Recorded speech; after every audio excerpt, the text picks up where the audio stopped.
नमस्कार. श्री स्वामी समर्थ. जय जय स्वामी समर्थ. नमस्कार स्वामी भक्तांनो. आपल्या हिंदू धर्मात प्रत्येक सण, प्रत्येक महिना आणि प्रत्येक परंपरेला एक विशेष महत्त्व आहे. त्याचपैकी एक अतिशय पवित्र आणि विशेष मानला जाणारा महिना म्हणजे अधिक महिना, ज्याला आपण धोंडा महिना किंवा पुरुषोत्तम महिना असेही म्हणतो आणि आपल्याकडे धोंड्याचा महिना असेही म्हटले जाते. पूर्वीचे लोक धोंड्याचा महिना असेच म्हणत होते. अनेक लोकांच्या मनात प्रश्न असतो, अधिक महिना, धोंड्याचा महिना नेमका कधी येतो? 2026 मध्ये त्याची तारीख कोणती आहे? या महिन्यात काय करावे आणि काय टाळावे? आणि सर्वात महत्त्वाचं, मुलींनी आईची ओटी कशी भरावी? या सर्व प्रश्नांची सविस्तर आणि पारंपरिक माहिती आज आपण या व्हिडिओमध्ये जाणून घेणार आहोत. 2026 अधिक महिना, तारीख आणि माहिती कोणती आहे ती पाहण्यासाठी व्हिडिओ शेवटपर्यंत नक्की पहा. कारण या व्हिडिओमध्ये आपण भगवान विष्णूंची पूजा, त्यांच्या मंदिरात जायचे आणि कोणता उपाय करायचे हे सगळे पाहणार आहोत. आणि हा महिना विशेष करून का श्रेष्ठ आहे याची पण माहिती पाहणार आहोत.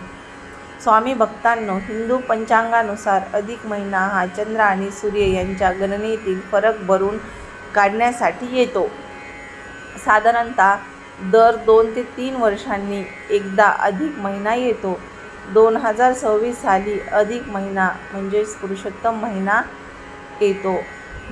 सुरुवात 17 जुलै 2026 रोजी सकाळी शुक्रवारी सुरू होणार आहे आणि समाप्ती 16 ऑगस्ट 2026 रविवार या दिवशी समाप्त होणार आहे. या संपूर्ण कालावधीत हा महिना अत्यंत पवित्र मानला जातो.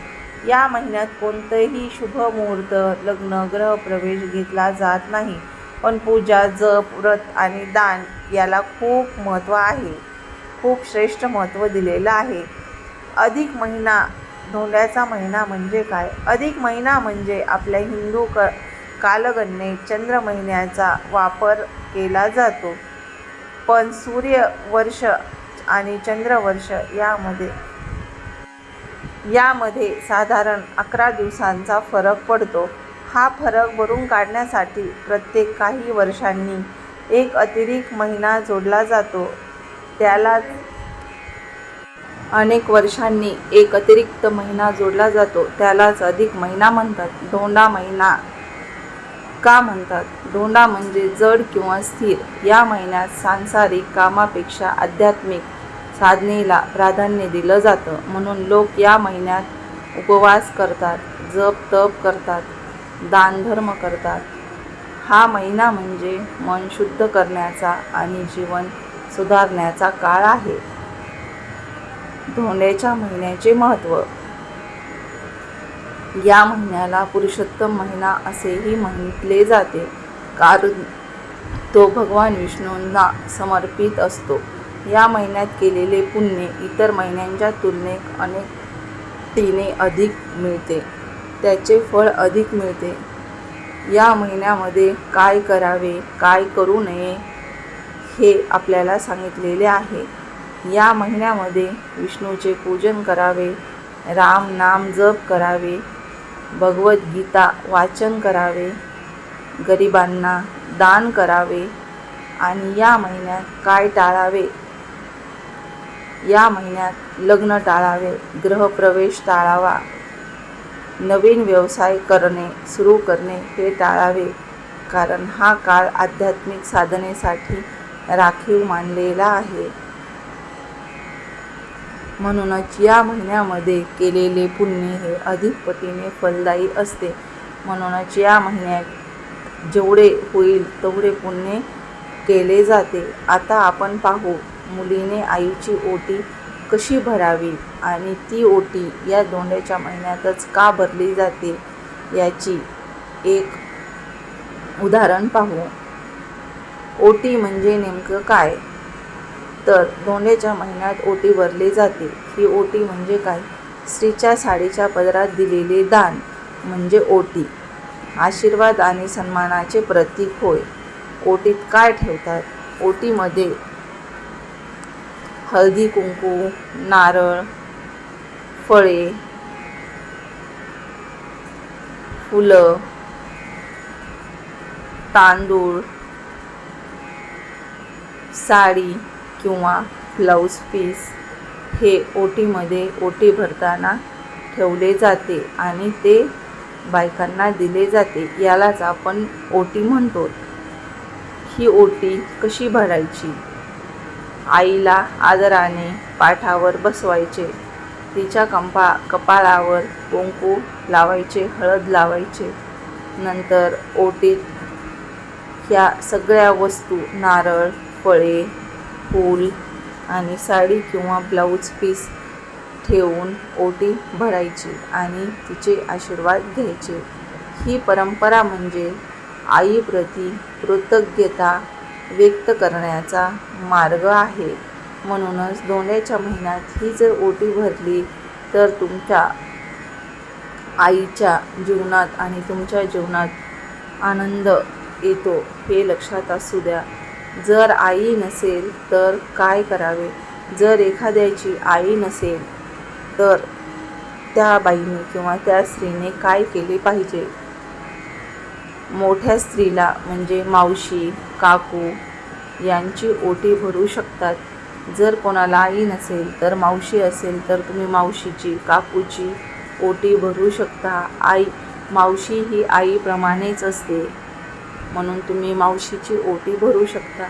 किंवा देवी तर ही जगज्जननी आहे, ती आपली आई आहे, म्हणून आपण देवीची ओटी भरू शकतो. देवीसमोर ह्या सर्व गोष्टी अर्पण करू शकतो.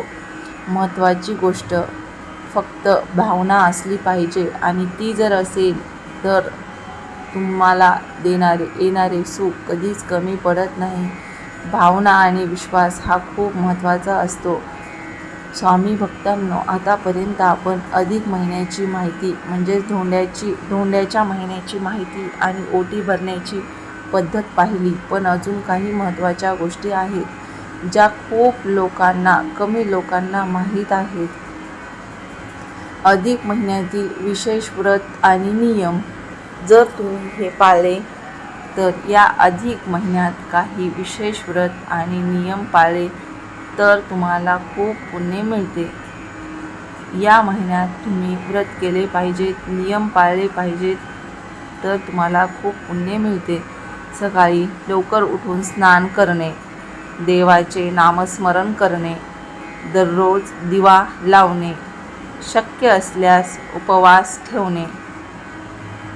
जर तुम्ही हे सगळे केले, विशेष करून विष्णूंची भक्ती करणे आणि रोज सकाळी ओम नमो भगवते वासुदेवाय हा जप 11 वेळा करा.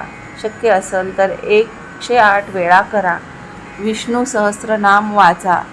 हे केल्याने मन शांत होते, नकारात्मकता कमी होते, घरात सुख शांती येते. आणि जर तुम्ही विष्णू सहस्रनाम वाचलं तर तुमच्या घरात आर्थिक अडचणी कमी होतात. म्हणूनच तुम्ही विष्णू सहस्रनाम वाचायलाच पाहिजे. या दिवसामध्ये तुम्ही दानधर्म म्हणून काय द्यावे? अधिक महिन्यात दानाला खूप महत्त्व आहे. पण दान कसं करायचं? अन्नदान, कपडे दान, गरिबांना मदत, गाईला अन्न देणे. लक्षात ठेवा, दान करताना अहंकार नसावा. फक्त आणि फक्त मनातून विश्वास आणि भक्ती ही असली पाहिजे. म्हणूनच दान केले पाहिजे. मनापासून दिलेलं दानच फळ देतं, हे नेहमी लक्षात असू द्या. म्हणूनच दान करताना मन स्वच्छ ठेवा आणि देवावर विश्वास ठेवा. याचं मी तुम्हाला एक उदाहरण सांगते, एक छोटी कथा सांगते, ती ऐका. एका स्त्रीने अधिक महिन्यात रोज दिवा लावला आणि जप केला. तिच्या आयुष्यात खूप समस्या होत्या, पण तिने श्रद्धा सोडली नाही आणि काही दिवसांनी तिच्या आयुष्यात पूर्णपणे बदल झाला. तिचं घर सुखी झालं, पूर्ण समस्या कमी झाल्या. याचा अर्थ श्रद्धा आणि सातत्य असेल तर बदल नक्की होतो. म्हणूनच श्रद्धा ठेवा आणि सातत्य ठेवा. जेव्हा तुम्ही कोणत्याही गोष्टीचं सातत्य ठेवता, श्रद्धा ठेवता, तर बदल हा नेहमी होतो. ओटी भरण्याच्या काही विशेष टिप्स. ओटी भरताना काही गोष्टी लक्षात ठेवा.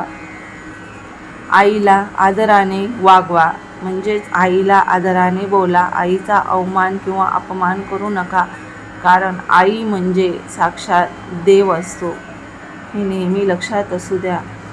आईची ओटी भरताना हसतमुखाने भरा.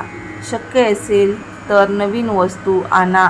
जे आईला आपल्या प्रिय आहे, जी आपल्या आईला आवडते ती वस्तू आणा. आणि सर्वात महत्त्वाचं, मनापासून आईचे आशीर्वाद घ्या आणि आईला सांगा, हे आई, मनापासून आशीर्वाद दे आणि मला तुझी पूर्ण सेवा घडावी असे आशीर्वाद दे. स्वामी भक्तांनो, आपण आधुनिक जीवनात व्यस्त आहोत, पण आपल्या परंपरा विसरू नका, कारण या परंपरा आपल्याला जोडून ठेवतात आणि पुढच्या पिढीला शिकवण्यासाठी प्रवृत्त करतात. कारण आपल्या पूर्वजांनी जर आपल्याला शिकवले तरच आपण आपल्या पुढच्या पिढींना शिकवू शकतो. म्हणूनच या परंपरा अवश्य करा, आवर्जून करा आणि आयुष्यात आपल्या सकारात्मक ऊर्जा घडवून आणा. जर तुम्ही ह्या परंपरेचे पालन केले तर तुमच्या आयुष्यात सकारात्मक ऊर्जा दूर होते. या धक्काबुक्कीच्या जीवनात सगळं विसरून चाललो आहेत. म्हणूनच ही परंपरा नक्की करा. आपल्या परंपरा या केवळ रीती नाहीत, त्या आपल्या संस्कृतीचा एक आत्मा आहेत. अधिक महिना आपल्याला सांगतो, थांबा, स्वतःकडे बघा आणि जीवन सुधारण्याचा प्रयत्न करा. जर तुम्हाला हा व्हिडिओ आवडला असेल तर कमेंटमध्ये जय श्री विष्णू लिहा आणि हा व्हिडिओ नक्की शेअर करा. धन्यवाद. जर तुम्हाला ह्या अगोदरचे व्हिडिओ पाहायचे असतील असेच भक्तिमय आणि उपायासहित, तर आपल्या चॅनलवरती जाऊन नक्की पहा. आणि तुम्हीही या महिन्यात जेवढे दान पुण्य करायचे असेल तेवढे करा. रोज विष्णू सहस्रनाम वाचल्याने खूप तुम्हाला परिणाम दिसेल. आणि भगवान विष्णूंचा मंत्र पण रोज तुम्ही पठण करा, कारण या मंत्राने महालक्ष्मी आणि भगवान विष्णू दोघेही प्रसन्न होतात. आणि या महिन्यात जर पौर्णिमा आली तर त्या पौर्णिमेला सत्यनारायण नक्की करा, कारण दोघांचे पुण्य तुम्हाला एकाच दिवशी मिळते. जर तुम्हाला हा व्हिडिओ आवडला तर आपल्या चॅनलला लाईक, शेअर, सबस्क्राईब करायला विसरू नका. धन्यवाद. श्री स्वामी समर्थ.